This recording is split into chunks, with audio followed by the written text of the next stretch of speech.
I think it's going to be a special event today. I'm sure it's going to be a special event today. So today we're discussing issues of anti-Semitism and Africa. Unfortunately, Professor Femi or Olufemi Vaughan from Stony Brook will not be able to be here.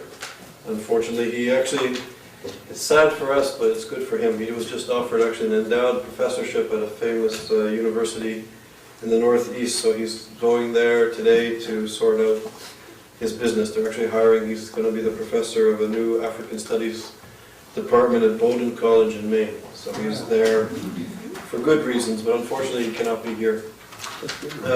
But we have two very distinguished and prominent professors and speakers with us today.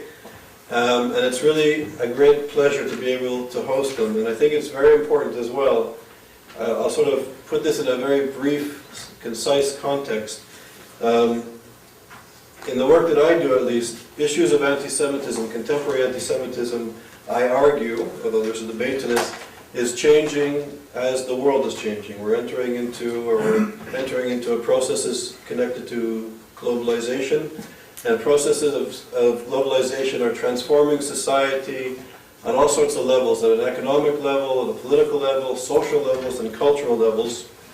And the role of trade, the role of government, of the state, are transforming, they're changing, and they're changing rapidly.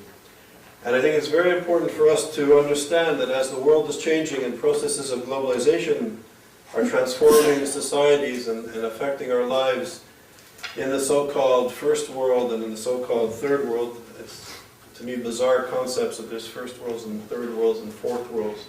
It's one world.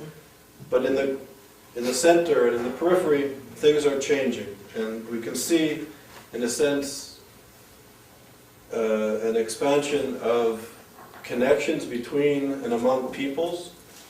20 or 30 years ago, the amount of trade, the amount of migration, the amount of travel, the amount of telecommunications, compared to where we are today, are extremely different. So through globalization, people and capital are moving at expanding rates. And yet at the same time, people are becoming more and more marginalized and more segregated and are falling out of the formal economic and social and cultural and political systems.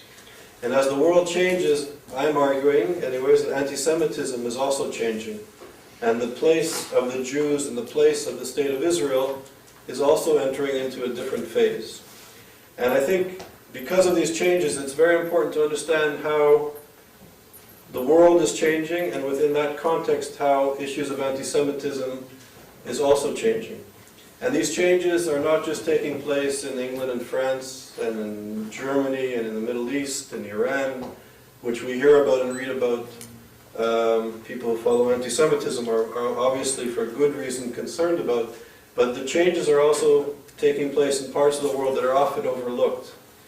And I think, unfortunately, I must say, I know you're supposed to be positive when you're hosting symposiums and seminars, but I think that the turnout and the interest, unfortunately, in peripheral places to the center, like Africa, is often an overlooked place, but it's also an extraordinarily important and an extraordinarily rich place at all sorts of levels. And I think today we're lucky, and we have a special occasion just to get a taste of what's going on in the African context vis-a-vis issues, contemporary issues of anti-Semitism in this new transforming globalized world. So the first speaker will be Hubert or Shalem? Hubert? Okay, so I'm going to introduce both speakers and also act as an informal discussant. We're a small group. What I would like to do is we'll have the two talks. When Hubert is finished, if anybody has any sort of what we used to call points of clarification. If there's something that's not clear in Hubert's paper, please feel free, when he's finished speaking, to ask him just to clarify something, but we won't get into an in-depth discussion with Hubert. And then Shalem will come and speak, and when they're both finished, we can have a discussion and a debate as you wish. So I'm first very happy and honored to introduce Shalem Coulibaly. I met Shalem in Israel, in Jerusalem, in the Shuk Machane Yehuda 15 years ago. He's originally from Côte d'Ivoire, from Abidjan, and After completing his traditional rites of passage, or his initiation in Ivory Coast, he went on to do a first degree at Abidjan University in Côte d'Ivoire, in the center of Côte d'Ivoire, the capital. And then he went on to study philosophy in Europe, in France, with Emmanuel Levinas, who is one of the most renowned and I think important thinkers and Talmudic commentators and philosophers of the last century. Shalem went on to study at the University of Poitiers, where he received a Master's of Philosophy.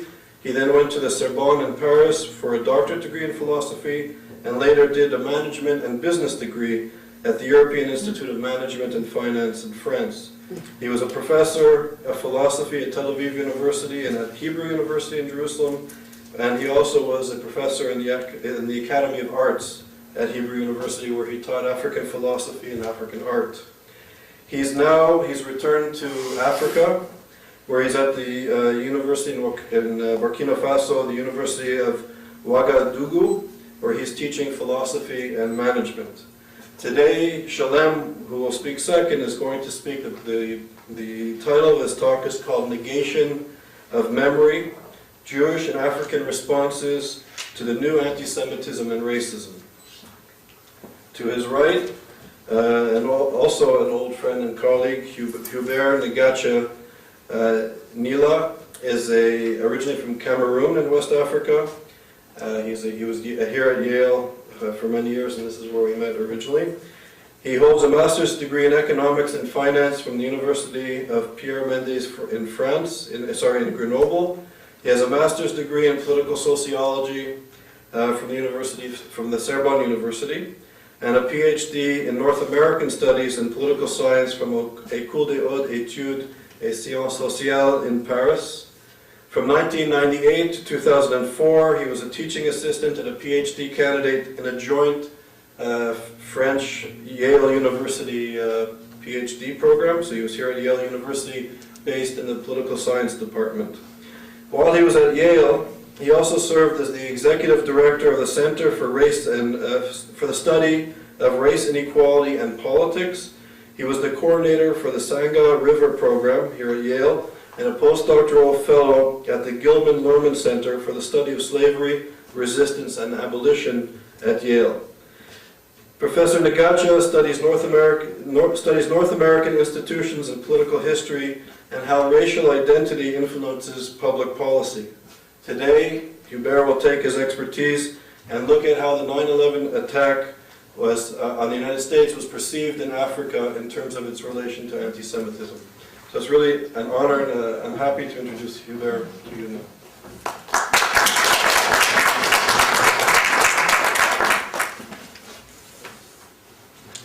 Thank you, Professor Small. I'd like to thank him to invite me here back in town after 4 years. I left 2004, and I'm happy to be here. When I came back, I was so excited because I spent 6 years in this town that I studied. I studied New Haven politics, actually. So be back here is be back home. Thank you for being here, all of you. And I want you first to forgive my accent and also my poor English. I lost my English, to be honest with you. Back to Paris, I had to go back to my French in the academic perspective. That means how we use French in the academic university. And then I forget all my English. I would like you to be not very hard on me if I do any mistake or my accent is not so very good.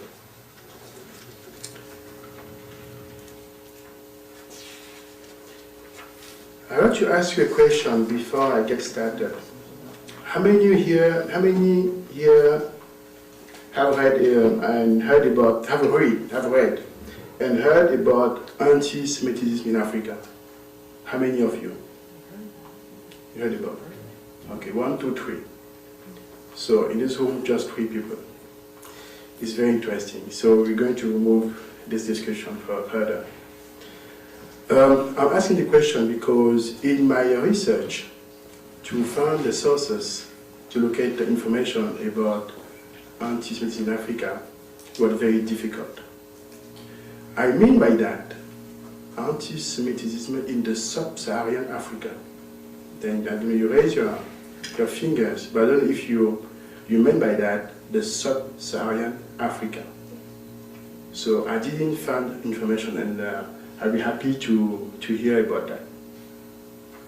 What I heard about was information on the Islamist group perpetrating terrorism in African soil. Mainly in when I speak about, I mean by that in the sub-Saharan Africa, such as Tanzania, Uganda, Kenya, mainly. I don't want to mention the North African countries such as Morocco, Tunisia, Libya, Egypt. They are different from sub-Saharan Africa. This need a specific study if we want to discuss about the North African interrelationship between, let's say, their community and the Jewish community. I would like to mention and to specify that the question here that is about is not about anti-Semitism only. It's when we speak about sub-Saharan Africa, we have to look at Judeophobia. We discussed that a lot with Shalem and Professor Coulibaly. What does that mean? Antisemitism is a word that we can get a meaning all over the world. We can move from Africa to Europe, to North America, and also to Asia and South America, and see that and notice that there are forms of anti-Semitism. Anti-Semitism is not related to Judeophobia, that, as we discussed again with other scholars, is what we can find in the sub-Saharan Africa. Judeophobia has to do with fear of the other. Who is the other? What is his culture? What is going to bring to my culture, to my community? What is going to change my community? This is the main important thing that we should look at when we think of sub-Saharan Africa and the Jewish community.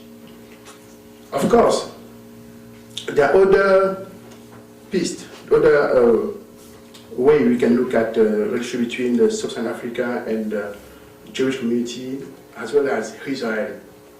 There are international relationships, but international relations are based on common interests. It's the interests of you give and you receive. They're always the same, wherever the country comes from. It's the same when African countries have to vote for Islamist countries, a United Nations, or for Israel, or for France, or for America. So African countries in the sub-Saharan, sometimes they have common interests when they come to have a relationship with Israel. My work today, mainly, is related to my background.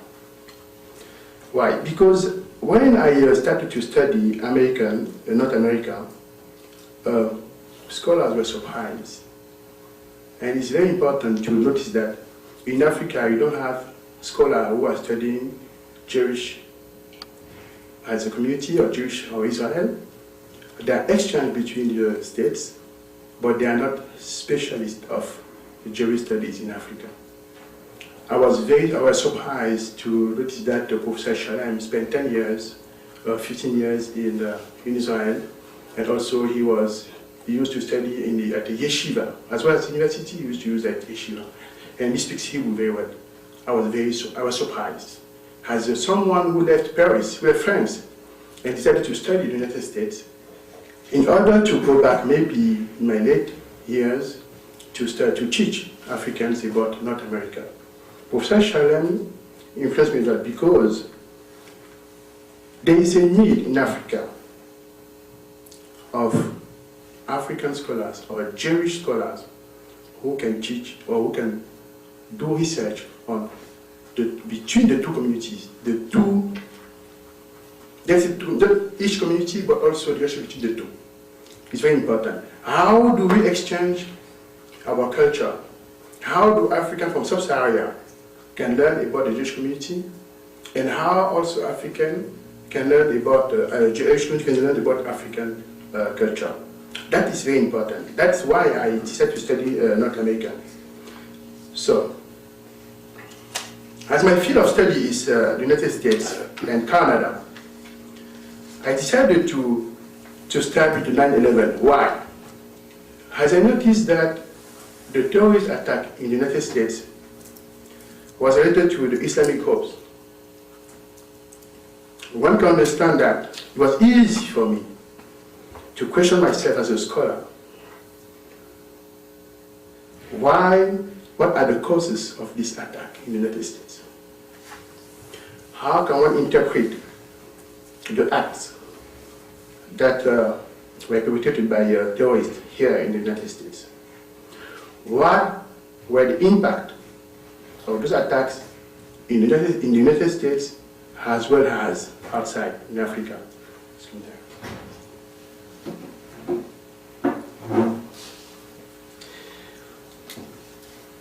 Thank you very much. Why should we link the attack of the United States with the 9/11? And why are we mentioning anti-Semitism? Questions were very important in my sense. I look at Charles Small's thought and also his citation that I read when I was here. He was at Southern Connecticut University when I came here, and he turned his decision into me. We discussed about anti-Semitism in Canada, in Montreal. And as I was looking at, I was trying to understand the relationship between African Americans, Hispanics, minorities in the city of New Haven. I understood something very important. When you look at other studies, such as anti-Semitism, anywhere in the world, that helps also to understand your own studies about all forms of prejudice. This is why I was very, very, very, very impressed by his work. So, the second regard I had with was inspired by Doc Ray. Doc Ray was my advisor at YIISA and William Falls. Doc Ray wrote a book on city in New Haven, where he came up with why the city collapsed and how New Haven collapsed and brought all this form of prejudice that we see here in this country, in this city. That helped also to understand anti-Semitism. I connected that with Montreal and the studies of Charles Smalls in Montreal. William Falls also was my scholar, he was my advisor here. He left, he's American, he left the United States and went to Africa in the 1960s. Why? He believed in that time that African countries, as they became free, can go on their own way. But he was disappointed back here.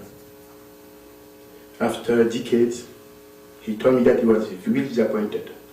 And he was disappointed that all of what was happening in Africa still happening here in the United States in the form of prejudice.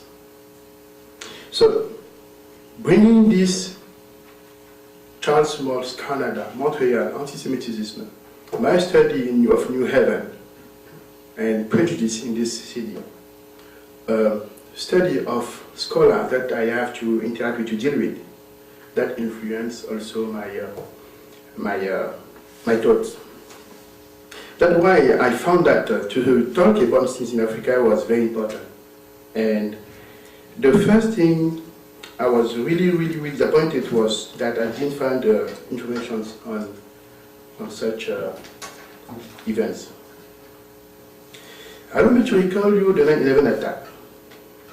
Again, September 11, 2001, Twin Tower collapse, Pentagon hit. Here in the United States, we were so surprised, we were in shock. As an African, I was wondering what will happen in the world. I called Africa, I spoke to my brothers and sisters and family. People were surprised and they were shocked. Why? People thought that that will happen also in Africa soon. It was true. It was true. We'll come back to that. That attack, as one can notice, was connected to anti-Semitism. I didn't think that when I saw all this record on TV. I was sleeping at that time. Someone called me. I don't know if you called me or someone called me. I woke up and as everybody, we saw the airplane hitting the towers and all the buildings. And my worries was, what will happen if they move up here in New Haven? What are we going to do? I didn't link this terrorist attack with anti-Semitism at first sight. I did not. But later on, in a few hours, the President George Bush came and he declared that we have to fight against terrorist attack and the new acts of evil. He mentioned Ben Laden at that time, that day. A few minutes later, I don't know if it was 30 minutes or 1 hour later, Ariel Sharon came out also. CNN, we were watching CNN at that time, and you had Sharon saying that there is also a new act of evil, which is Yasser Arafat, the chief of terrorists. As a scholar who did not think why we had a 9/11 attack and what was the link between this attack in the United States and anti-Semitism, I started to ask myself, what should we understand from these two speeches? I didn't have to wait too long. Since African presidents, they came out with a speech. My president of my native country, Cameroon, mentioned that the attack of terrorist group in Africa is related to also to 9/11.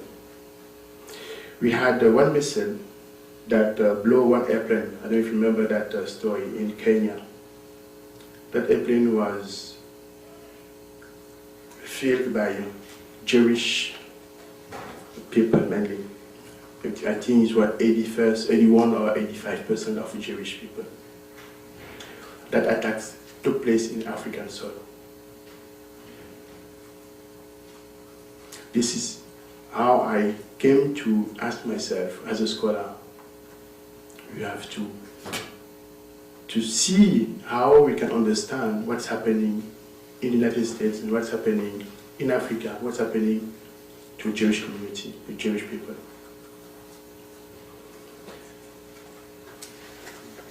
This question or this observation pushed me to look at if you have any form of anti-Semitism that comes from Africans, African from sub-Saharan. It's important for me to mention that. Because, as you know, Libya and Muammar Gaddafi has a very strong power on African sub-Saharan countries' strategy. He's influencing Niger, Burkina Faso, Ivory Coast. He's everywhere in Africa. He gives weapons to rebels sometimes to fight, whatever. So Libya and North African countries, they have a specific interests that are related to the fight between Islamists and, let's say, Jewish. This is a religious also fight. Africans themselves, they're not part of the fight. I didn't find any African groups or African individuals who perpetrated an act of hatred to Jewish people. Maybe there may be. We discuss about that. We have to, as I said in my conclusion, we need scholars to study that. This will take years.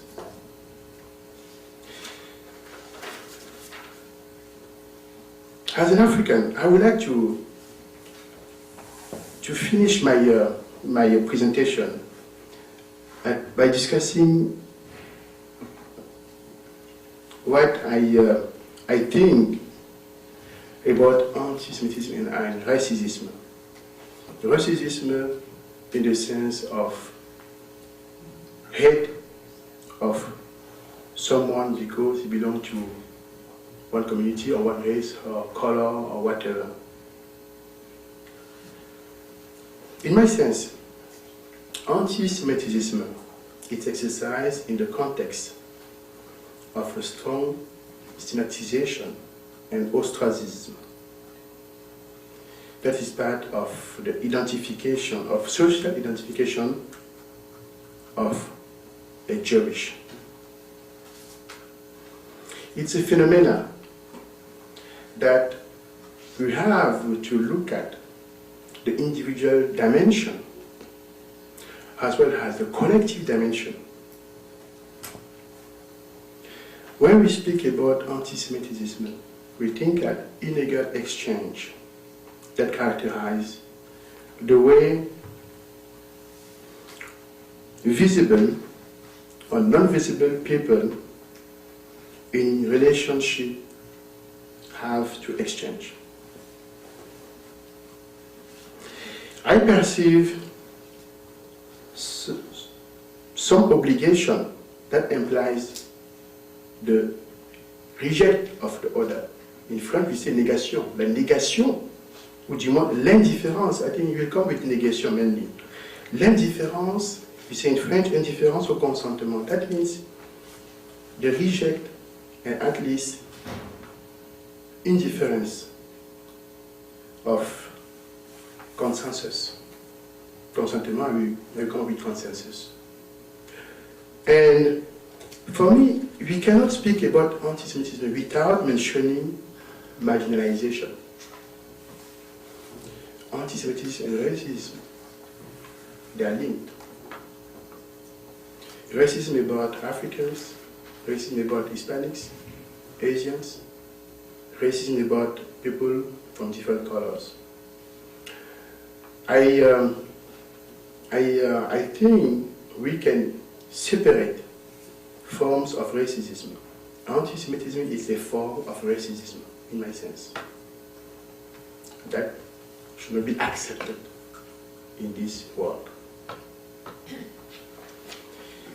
A group is marginalized since he is stigmatized for his identity, isolated, and generally excluded from the distribution of resources.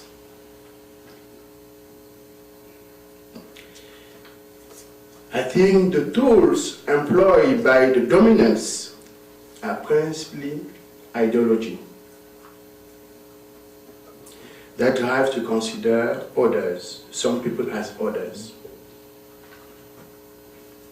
Marginalization is exercised mainly when certain characteristics of behaviors, of observable behaviors, are utilized by a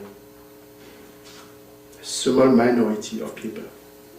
That minority in the sense of minority as color, minority of people, small group. And when this small group drive the behavior to the rest of of the society. If they influence the rest of society, then we can come up with speaking about marginalization.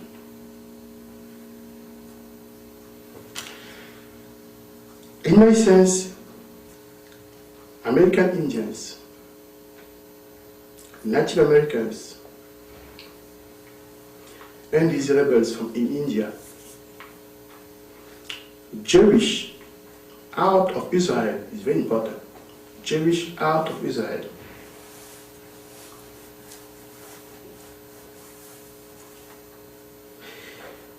They cannot access resources that belongs to the institutions in the richest country, the western part of the world. Western countries block the access of resources of those groups.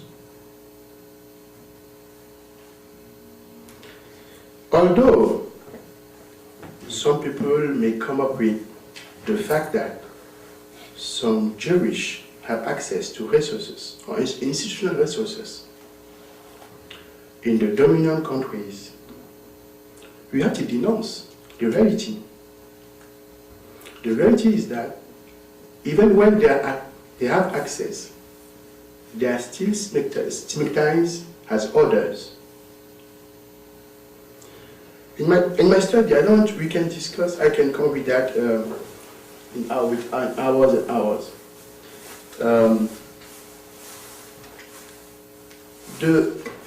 In my study of New Haven, community policing, the implementation of community policing in this city, I find it very interesting,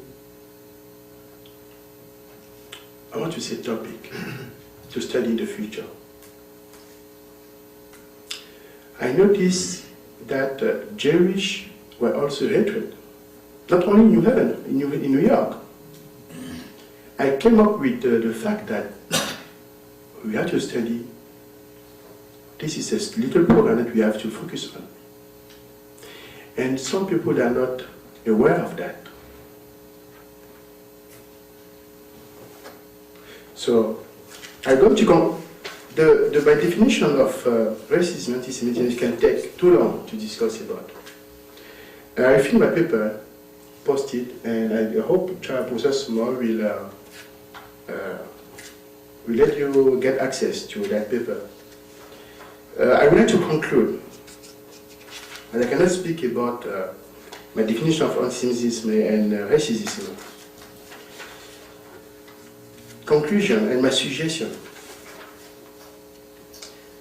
Allow me to, please, to formulate or to come up with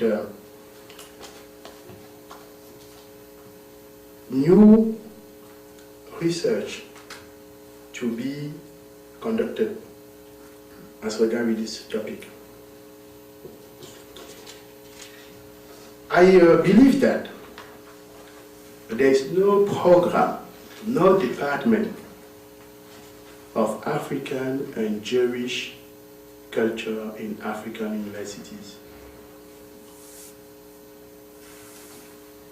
Very important. As a scholar, I think we should think of it.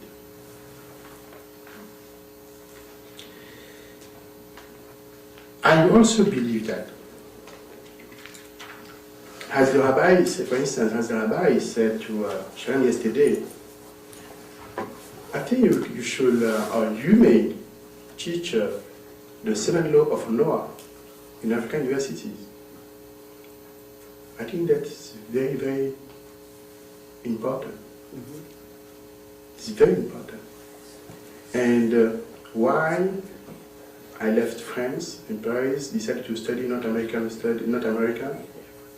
and while another African could not study the Jewish culture and African culture and teach, or the reverse.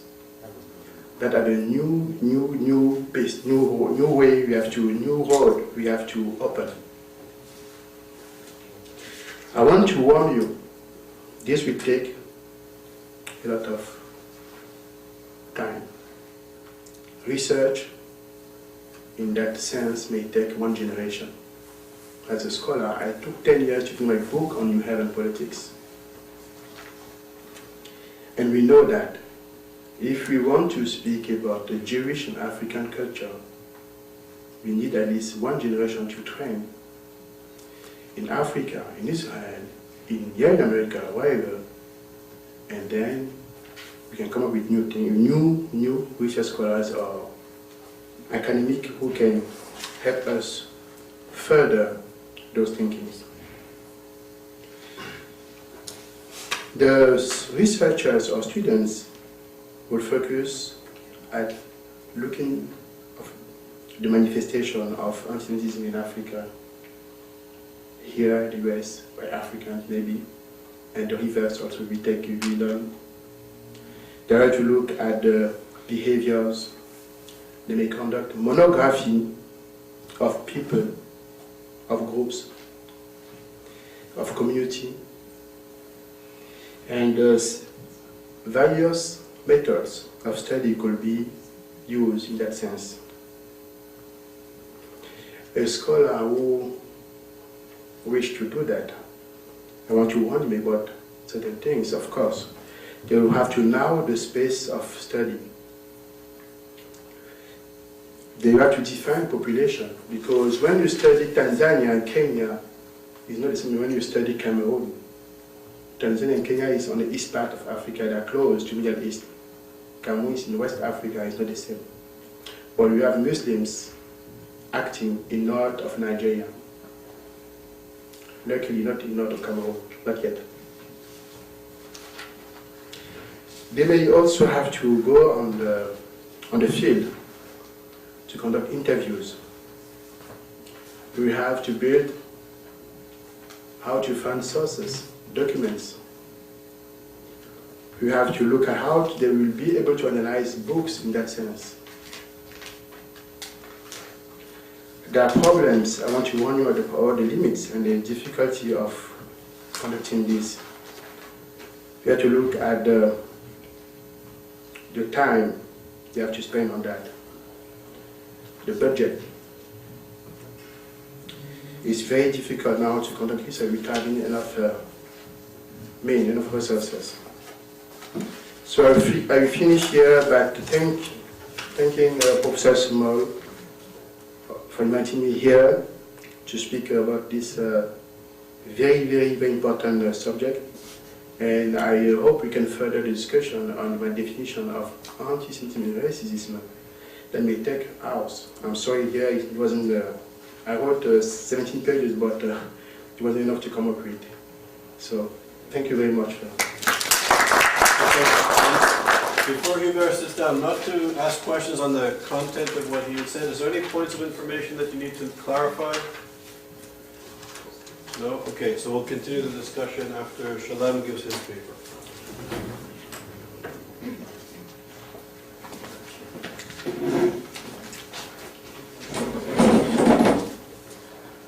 Shalom Coulibaly. Shalom. Okay, the language is very important. And Albert Camus was saying that the language I speak is my native land. So it's why I start with Hebrew. I won't be, my English, I'm sorry, this is Israeli, French, African, and Zulu. So excuse me if I behave like a professor in a school to give you the right point I want to give. I have like 15 pages, but I make this. I summarize them. First of all, we'll start by the imagination of one situation. Imagine one moment, two persons, 1 year, 2 years, living together. Two neighbors living in the same city. The two persons witness the murder, the massacre of their parents by the same group of crook, by the same group of criminals. Imagine again that the criminals are being identified and they are known by everyone. let us go in with our imaginations. Imagine that before this criminal stand trial for their crimes, imagine that our two neighbors, two victims, two poor victims of the same criminal logic. Imagine that the two persons, two neighbors, two friends start fighting each another. Start fighting to know. First of all, the one who has suffered more. Secondly, the one who suffers more now. Thirdly, the one who's more victims. Imagine this situation. Then ask you a question. Now, the last imagination. Imagine that our two neighbors who are friends went from this victim race, from this verbal fight to a hatred phobia, even to a physical violence. 4 questions I ask you to ask to themselves. What can one think about these two neighbors? How one can qualify the behavior? Third, is the scene, the situation, surrealistic, unbelievable, or incredible? In philosophical world, every word has a signification, and my pronunciation don't give me, so I can write the word if you want. So, yeah. If the situation is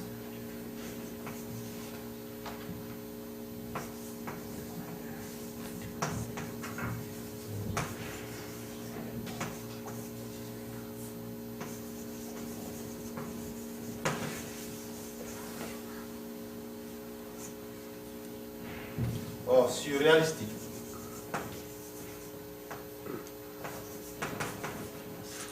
And then, don't forget that we asked questions before.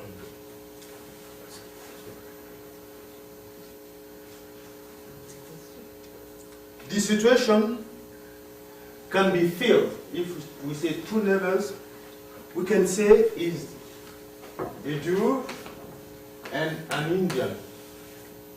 We can say is a Jew and African. We can say is an African and a Jew. It's an African and Indian and so on. But I won't take all this situation, the possible situation. I just want to focus on Jewish and African. Why? It's me. They call me Shalem. So I cannot fight for everyone, but I can fight for those who are close to me in order to help those who are not close to me. That's why I chose this subject, the response of Jewish facing antisemitism, racism, and especially the negation of the memory. Before going inside of my subject,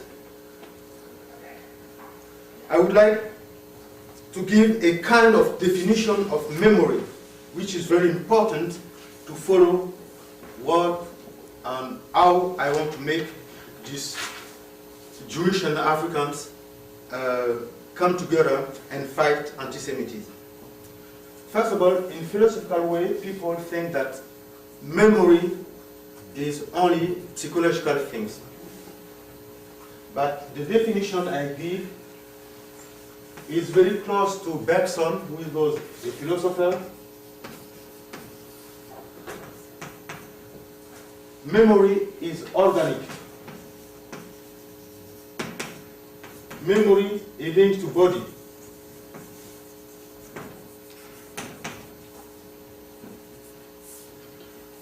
My definition is not that I am becoming a biologist. I'm not becoming a racist, saying that the memory is the body, is the blood of someone. No. Just I want to give another definitions to understand the situation of the son and the grandson of the survivor, or those who went through Shoah, or as known such or different kind of traumatic events. First of all, in my definition, we have memory like individual and collective. Secondly, memory like psychological element. Excuse me for abbreviation. Psychology. And thirdly, memory can be defined like organic and belong to main cortex. So it means that it's inside of man. By taking this definition of body, memory as a part of the body, memory as organic and belonging to the main cortex, memory is transmitted by body to body. Okay? I am the son of a survivor. And in Israel, people are studying the consequences of Shoah on the son and the grandson. So if I'm a son and grandson of survivor, how can I have the trauma of my grandfather? So it means that the definition of memory as organic, as well as individual and collective, is very important to understand what I want to say. Secondly, memory, even I adopt the definitions of memory as body, but memory is transmitted by culture. We shall learn how to transmit memory, how to defend memory, how to teach to remember things. Memory as organic element is the link between ascendant to descendant. And the descendant represents or embodies the past and the future, as well as his own future, but the future of his grandfather. Because I'm Shalem, tomorrow my son Tamar will have another son and will take the name of a grandmother, Yael or someone else, and will continue the transmission of memory. But saying after this definition, one should return facing antisemitism, facing the negation of memory, one should return the last definition: memory is the man himself. I am my memory, and I am the memory of my parents, and I'm the son of my parents. After this definition, let us ask some question. What is negationism? Negationism is, in English, let's say, denier of memory. But technical word using by European intellectuals is negationism. Okay? What is the second part of my speech? What is negationism? That is the first question. And what is the practice of negationism? Here I will give different elements. Here I will give a general definition. The first definition. Negationism consists in denying the will of the Third Reich to destroy the Jewish people of Europe. Negationism consists of denying the existence and the use of gas chamber to do so. It means to destroy Jews of Europe. Negationism consists of denying the will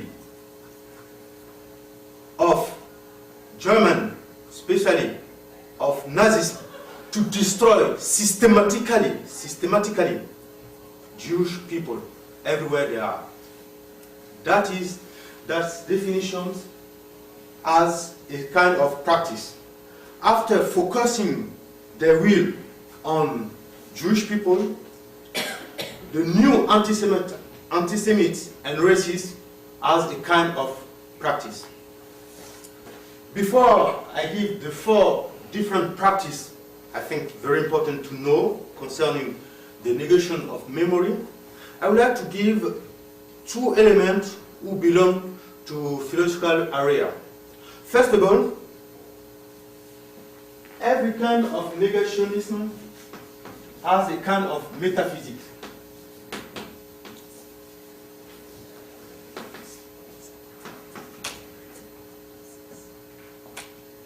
Every kind of negationism has a world view.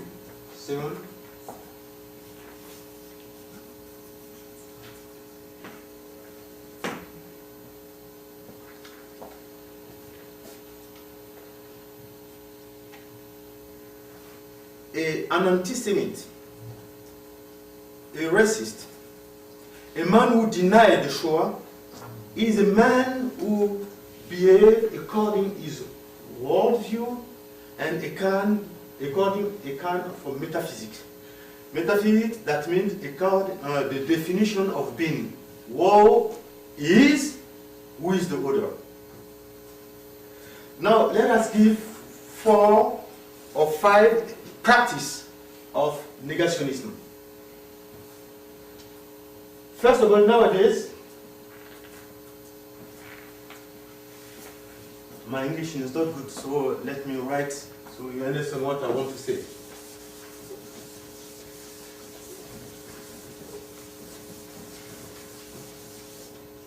If Jewish and African want to understand what they are going to face in next century, in this new century, they have to know the practice of those who are against their memory. First of all, in practice, a negationist denied systematically, affirmed the non-existence of Shoah.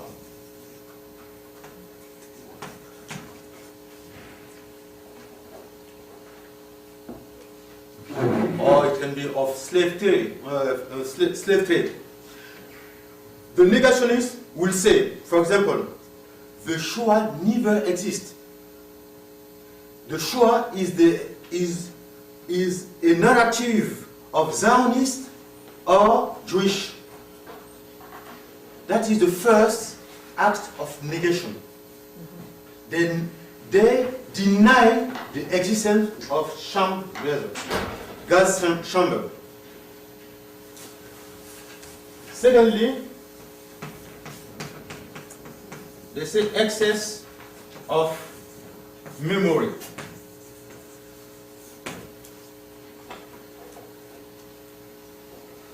We are living in a globalization area. If I want pizza, just one call and I can have 1 billion or 2 billion of pizza in my home if I have money to pay.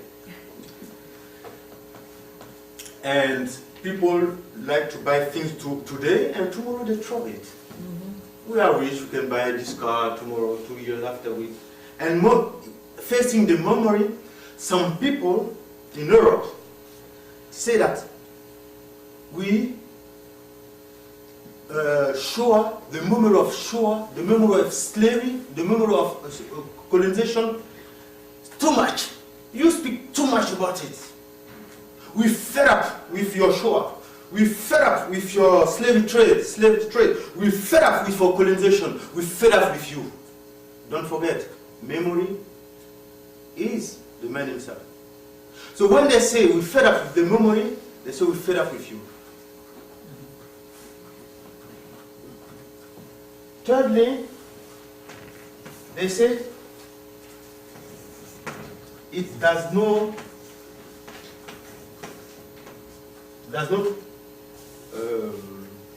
does not any more sense.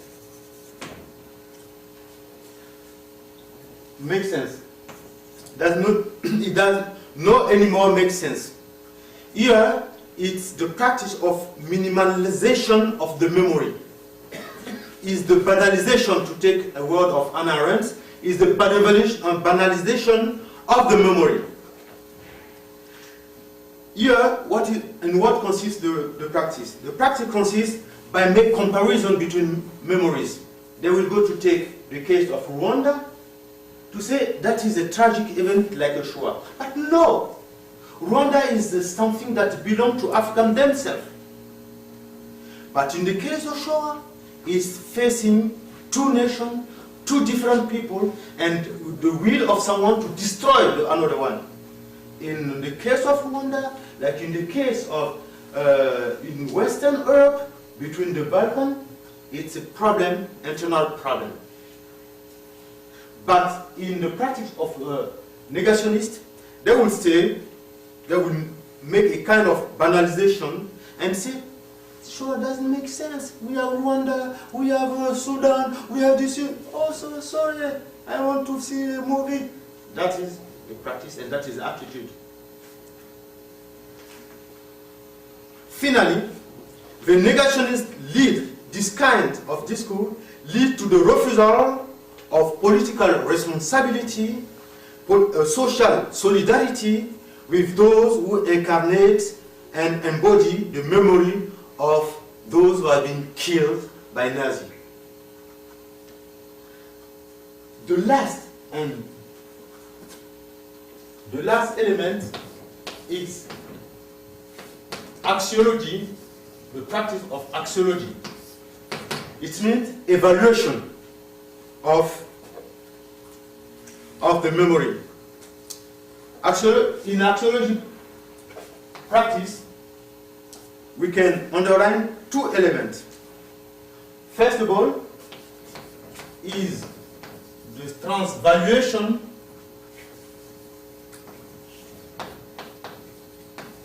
of memory. Secondly, is the inversion of identity. These are practiced. I will explain in what consists the transvaluation of memory. In philosophy, we have one last great philosopher of 19th century, a German one who's a good poet, Nietzsche, but he also a dangerous guy. But the word transvaluation is a good word.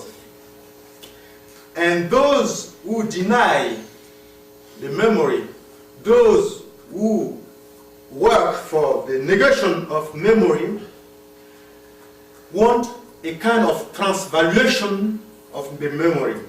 In what consists transvaluation of memory? Transvaluation of memory consists of putting a positive sign on the crime against humanity by arguing that Shoah is a positive fact. Because after the Shoah, you Jews, you have a state. So we don't speak anymore about 6 million who has been killed. No, we have to speak about the state that comes after 6 million. That is the denying of the memory. I don't tell that they're still trying to fight and destroy this new state. But they say, you are a state. You are not anymore traveling with your language from place to place. No, you are a state. So say that Shoah is not positive. Or they will say, and that is a quotation for a new research has been done by Vivorka. He's especially, I think that you will invite him. He's a great man, a man who makes serious work about the new antisemites in France, a good book, the result of many research. He quotes, the quotation some quotation of people living in Alsace. They say, Hitler is not so bad. He didn't do so bad.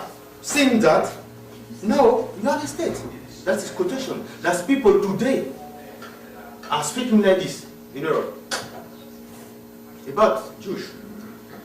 So, don't say that the Shoah has been a bad thing. But what about the parents of my family living us? What about 6 million? One could have 1 children. And the children could have after 60 years. Okay? We don't speak about this. No. You are a state. Take your state. Concerning African, they will say, colonization is a positive thing. We build school, we build hospital for you, okay? That is the same, putting a science, plus,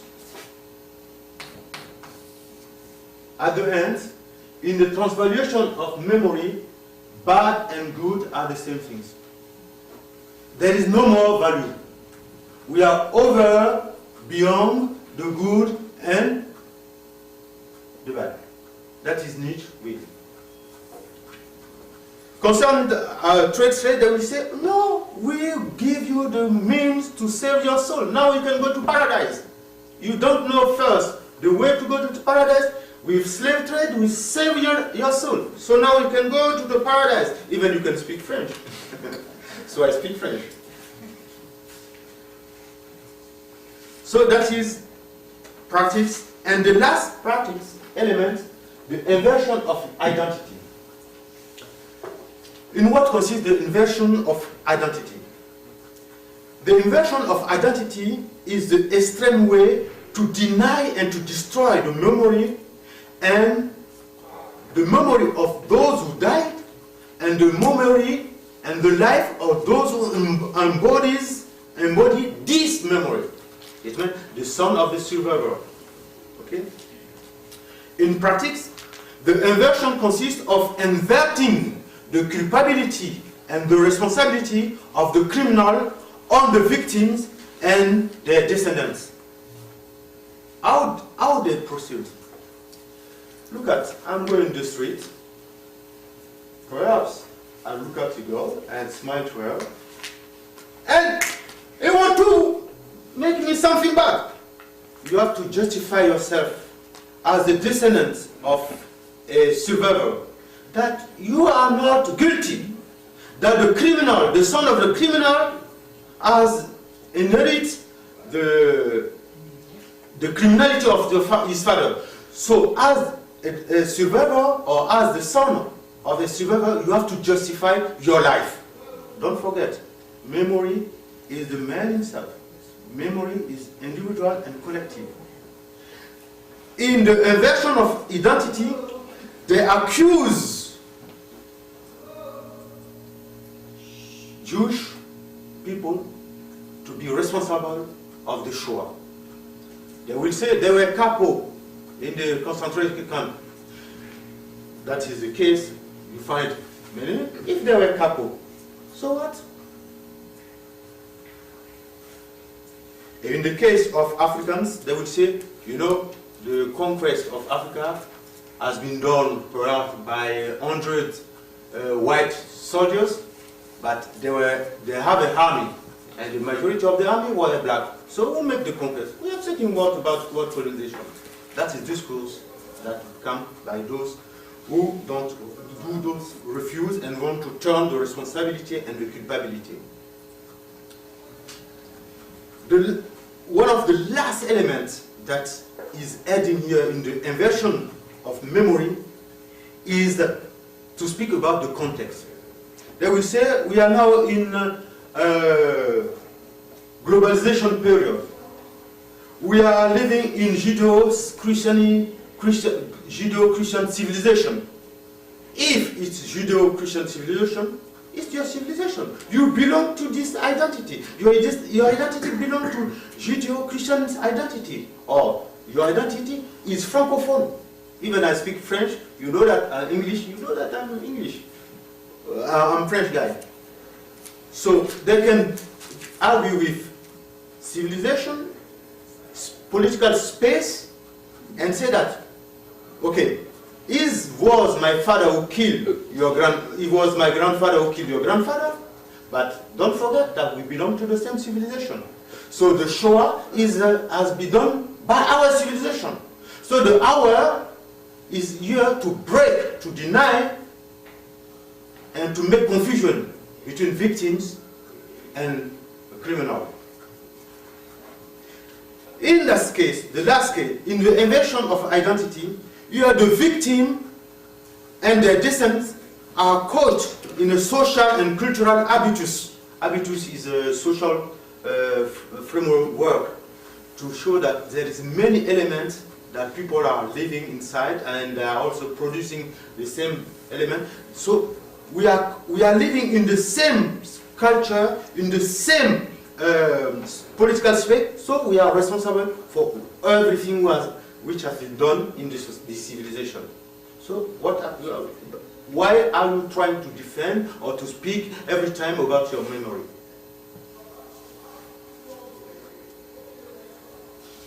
But saying all these things, there is something who can be held to the practice of negationism is now something that we think that it was over, but it's coming again with a new forms. My speech belongs in 3 elements.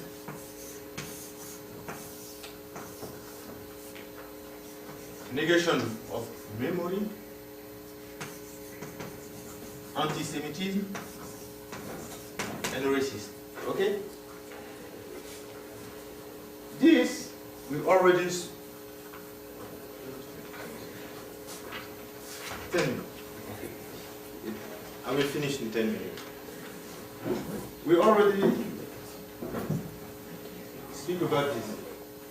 Now, in this global area, in this globalization, there is a kind of bizarre things that is coming. That is the rebirth of all diamond and myths. That means that we think that anti-Semitism is a new thing. But no. What to add to this practice of negation of memory, we have to know that Europe's all anti-Semitism and racism fashion is coming, but it's coming with new cloth and new discipline. Once it was the elite, European elite, that include priests, intellectual, like Drummond, like Maurras, who were building the society and in order to exclude Jews. But this old anti-Semitism is coming.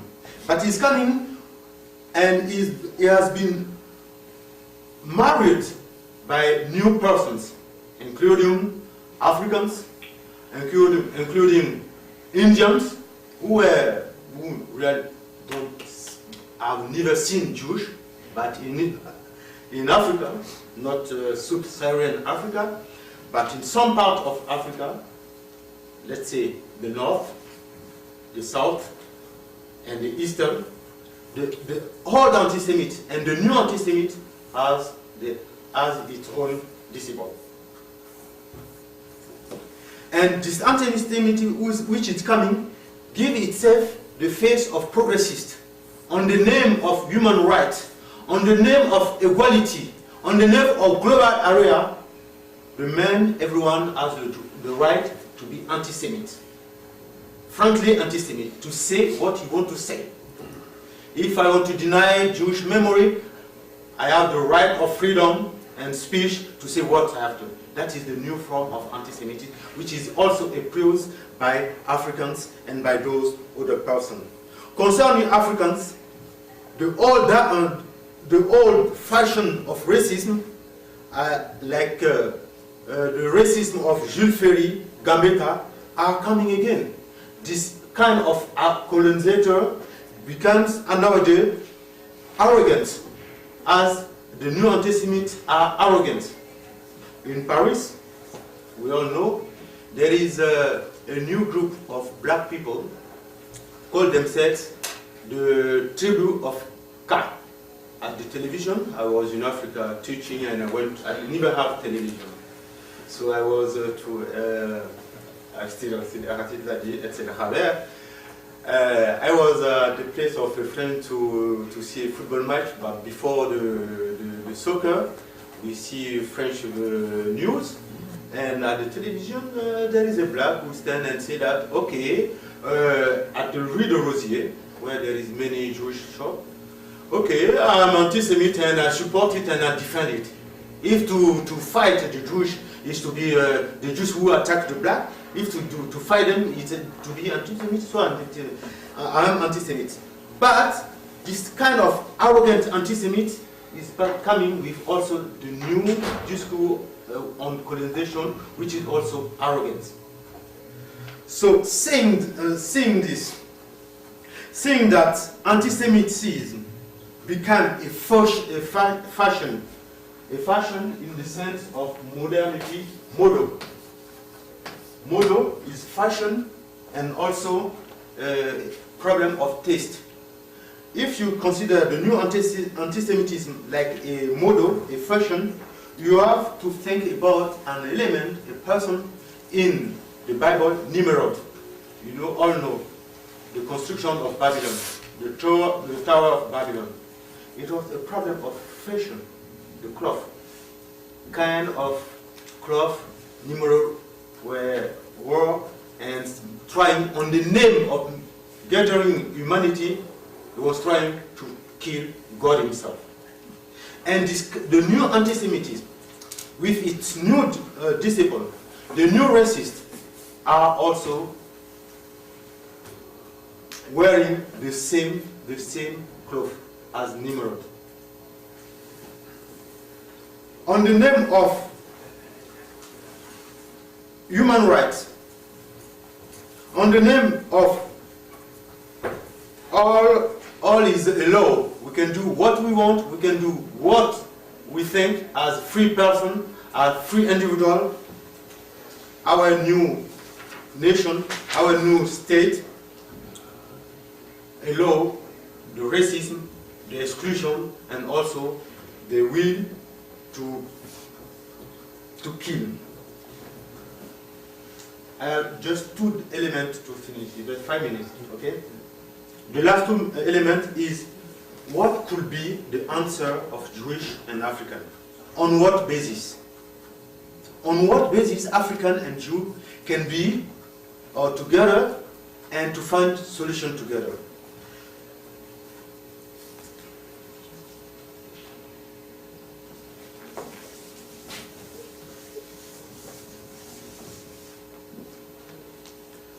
First of all, before giving my solution or my perspective, my view, I want just to come on the subject of anti-Semitism and Africa. Okay, just like a parenthesis.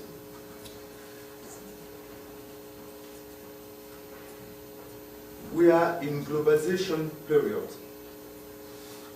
The form of anti-Semitism and racism are changing. The way of communicating between people and nations are changing. So we have to be careful. We don't have to remain in the former reflex or way of fighting those who want to destroy us. We have to be young in our way of thinking. Africa is the last developed country. Last continent, but with the new media, it's not the last to be informed. I stay in Ouagadougou, the capital of Burkina Faso, that perhaps 1 million inhabitants. By internet, I go everywhere I have information at the same moment. One event happened in New York, I can read it, I can follow everything. People are fighting, Jewish and African are fighting in Paris. I have it at my home at the same time like a French big guy. I have the French TV, I have everything. So we have to think and to change our way of seeing. So there is an antisemitism in Africa, let us build like Africa. The Africa I'm concerned with doesn't involve the Maghreb, which belong to Arab countries who are fighting against Israel, and have part of my blood in Israel, so I cannot. So here it's obvious that there is anti-Semitism here, and there is anti-Zionism here, and if there is a possibility tomorrow to destroy Israel, they will do it. And there are black who are living here, and they suffer also about racism in Arab countries. I've never seen a black minister or director of a minister in Arab country. Okay?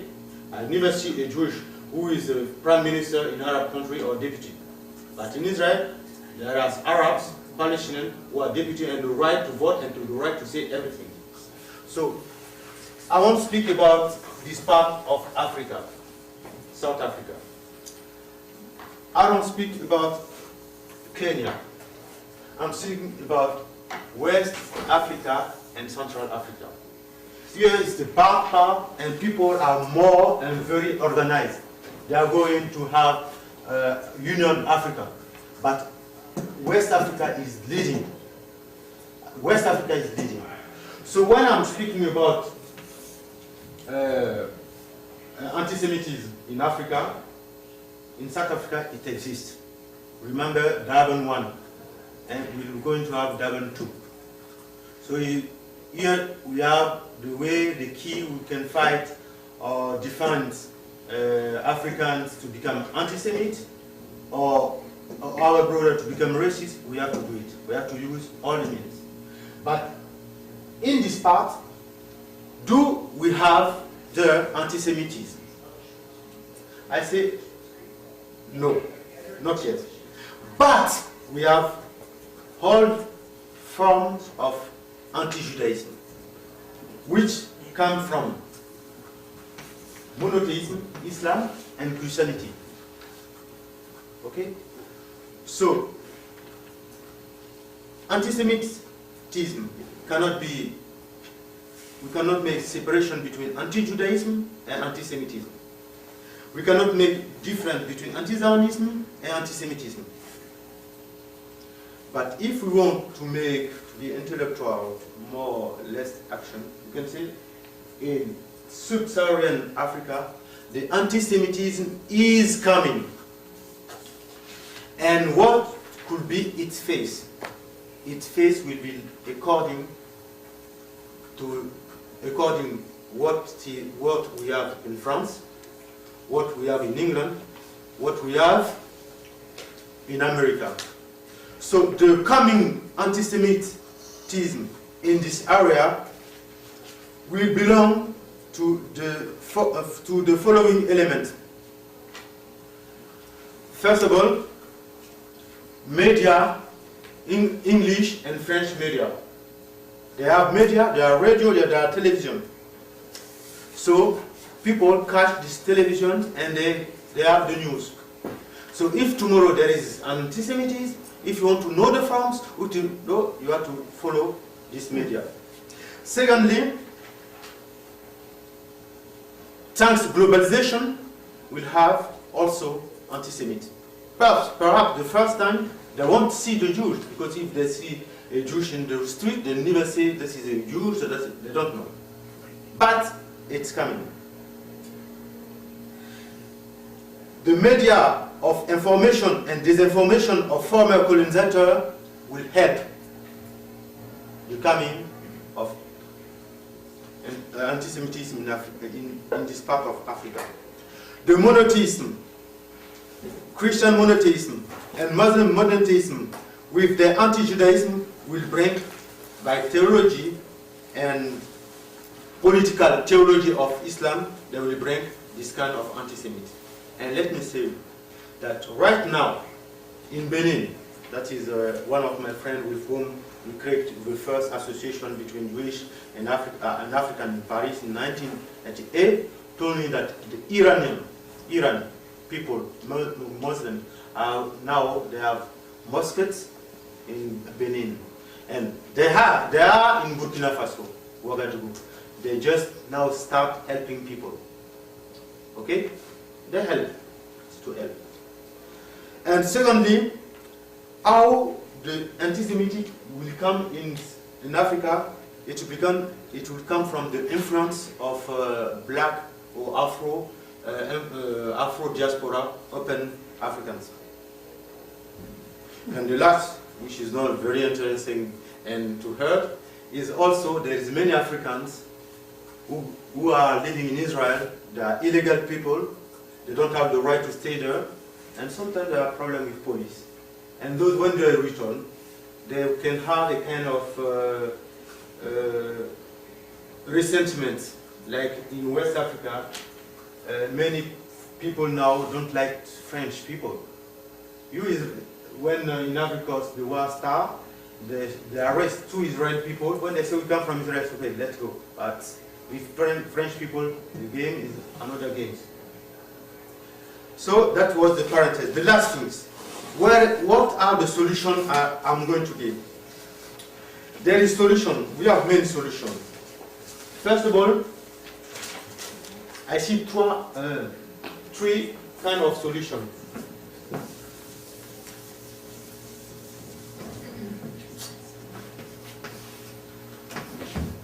Strong personalities.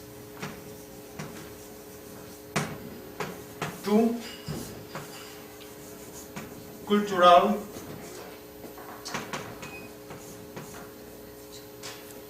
4,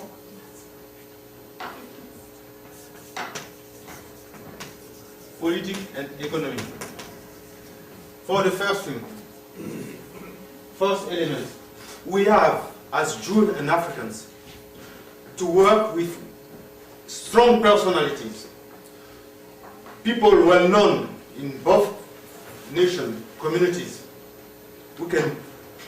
who as writer, as thinker, can make bridge between the 2 communities.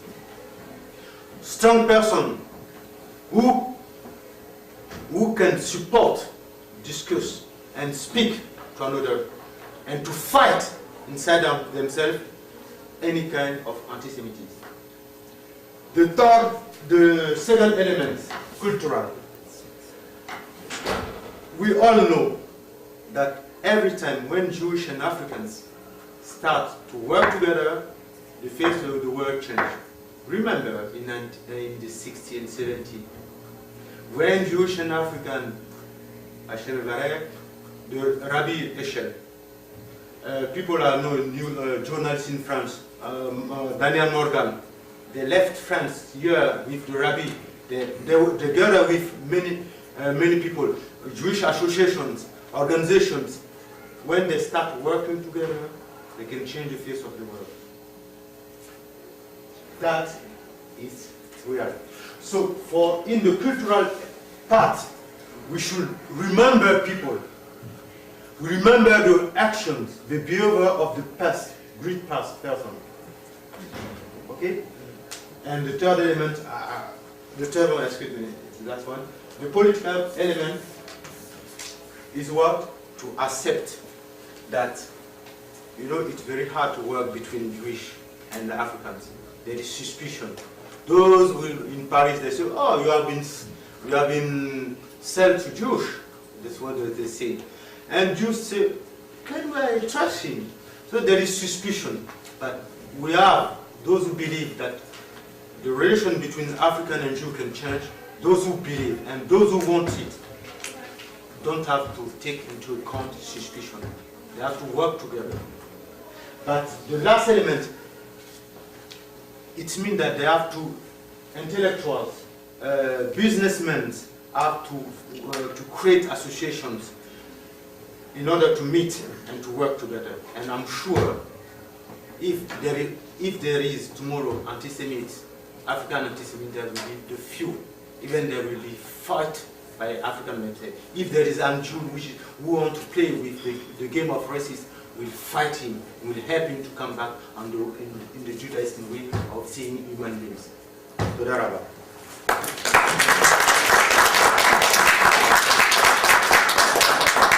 Thank you very much, both Shalem and Hubert. Any questions?